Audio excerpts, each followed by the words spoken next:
भारताला ऑपरेशन सिंदूर अंतर्गत पाकिस्तानला चोख प्रत्युत्तर दिले। मात्र पाकिस्तानच्या नापाक कुरापती सुरूच आहेत। पाकिस्तानच्या याच खोटारडेपणाची पोलखोल करण्यासाठी भारत सरकारने विशेष योजना आखली आहे। मोदींच्या नेतृत्वाखाली केंद्र सरकारकडून 7 खासदारांचं शिष्टमंडळ तयार करण्यात आलंय। विशेष म्हणजे या शिष्टमंडळात सर्वपक्षीय खासदार असणार आहेत। यात काँग्रेसचे खासदार शशी थरूर, राष्ट्रवादीच्या खासदार सुप्रिया सुळे यांच्यावर विशेष जबाबदारी सोपवली आहे। या संदर्भात या परिपत्रकही सादर करण्यात आले। पाकिस्तानच्या फेक नरेटिव्ह विरुद्ध आंतरराष्ट्रीय समुदायासमोर भारताचं मत मांडण्यासाठी केंद्र सरकारने सर्वपक्षीय खासदारांच्या संपर्कात राहून हालचाली सुरू केल्या।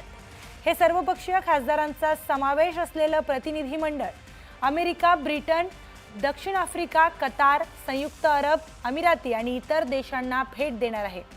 सुप्रिया सुळे या दक्षिण आफ्रिका आणि इजिप्तमध्ये, तर खासदार श्रीकांत शिंदे हे UAE आणि आफ्रिकेत जाऊन ऑपरेशन सिंदूरवर आपली बाजू जगासमोर मांडणार आहेत।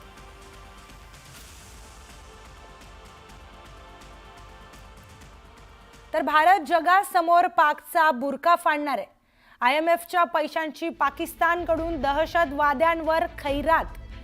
IMF कडून पाकिस्तानला $1 अरब मंजूर, तर पाकिस्तानला $1 अब्ज अमेरिकन डॉलरचा दुसरा हप्ता दिला जातोय।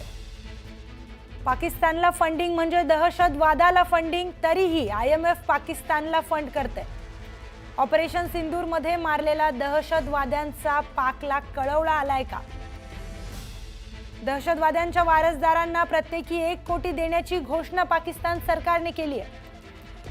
दहशतवादी मसूद अझहरला कोटींची खैरात देण्याची घोषणा पाकिस्तानने केली आहे। तर मसूद अझहरला पाक मरकज पुन्हा बांधून देणार असल्याचं देखील पाकिस्तानने कबूल केलंय। IMFचा पैसा दहशतवादी कारवायांसाठी वापरली जाण्याची शक्यता नाकारता येणार नाही। पुन्हा एकदा पाकचा बुरखा आता जगासमोर भारत फाडणार आहे। अतिशय चांगली गोष्ट आहे, कारण खरी न्यूज लोकांपर्यंत आणि विशेषतः विविध देशांमध्ये पोहोचली पाहिजे।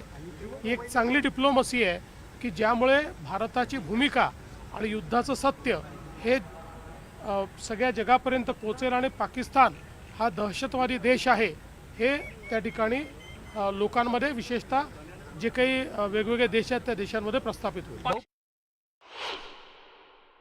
प्रधानमंत्री नरेंद्र मोदीजींचं आणि केंद्र सरकारचं खूप खूप धन्यवाद व्यक्त करतो की त्यांनी मला एक जबाबदारी दिलेली आहे एका डेलिगेशनला लीड करण्यासाठी। माझ्यासाठी ती खूप मोठी गोष्ट आहे, माझ्या आयुष्यातला खूप मोठा क्षण आहे की भारताचं नेतृत्व करण्याची एक जबाबदारी एवढ्या कमी वयामध्ये माझ्यावरती आलेली आहे आणि ती मला नरेंद्र मोदीजींनी दिली। मी त्यांचा खूप खूप धन्यवाद व्यक्त करतो।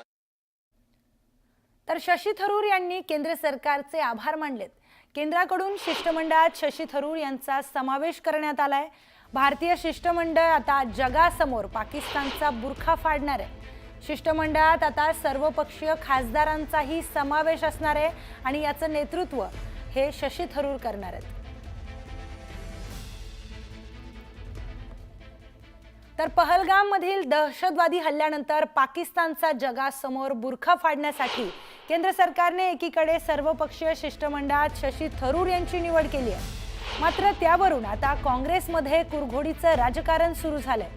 केंद्राने परस्परच शशी थरूर यांच्या नावाची घोषणा केल्यामुळे काँग्रेस चांगलीच दुखावली आहे। काँग्रेस शिष्टमंडळासाठी शिफारस केलेल्या नेत्यांमध्ये शशी थरूर यांच्या नावाचा समावेश नाहीये। त्यामुळे थरूर आणि काँग्रेसमध्ये अंतर निर्माण झाल्याची चर्चा पुन्हा एकदा सुरू झाली। दरम्यान केंद्राच्या शिष्टमंडळात शशी थरूर यांचं नाव निश्चित झालं असलं तरी काँग्रेसनं शशी थरूर यांच्या नावाची शिफारस केली नाही। खुद्द जयराम रमेश यांनीच या संदर्भात ट्विट करून माहिती दिली आहे।